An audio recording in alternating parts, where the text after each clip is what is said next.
विषय या महादेवीचा आहे।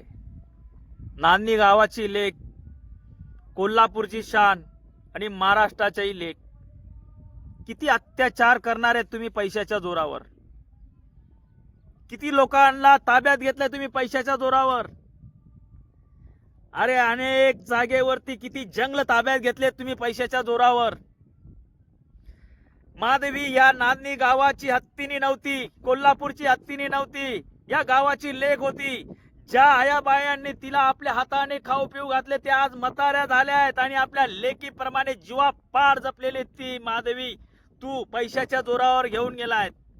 अरे ऐक, तिला माणसांचा लळा होता, जंगलातला नाही। ती माणसांमध्ये मोठी झाली आहे, जंगलात नाही। ती माणसांच्या हाताने खात पेत होती, जंगलातला चारा खात नव्हती।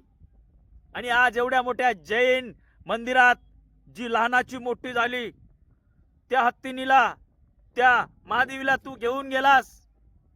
अरे जर तुझ्या जंगलामध्ये, त्या गुजरातमध्ये जंगलामध्ये जर तुला हत्ती लागतच होते ना, त्या कर्नाटकामध्ये किती जंगल तोड झाली, त्या जंगलामध्ये अनेक हत्ती मरण पावले, ते दिसत नव्हते तुला? त्यांच्या शरीराची फिकीर नव्हती, ते नव्हते तुला आजारी दिसत? आणि आमच्या महाराष्ट्राची नांदणी गावाची लेक ती म्हणतो की ती आजारी आहे आणि तिच्या शरीर संरक्षण करता तू तुझ्या जंगलात घेऊन गेला।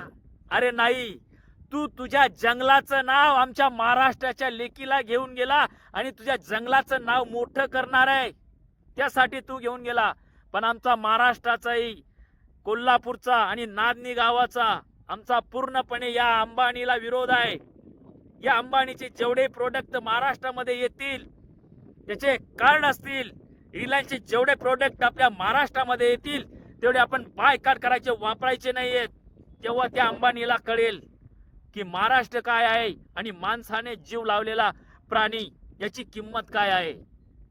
मी पूर्ण महाराष्ट्राच्या तमाम जनतेकडून, शेतकरी पुत्र मळगावकर विनंती करतो की आमच्या महाराष्ट्राची लेक, नांदणी गावाची लेक महादेवी हिला परत आणण्यासाठी सहकार्य करावं, ही नम्र विनंती।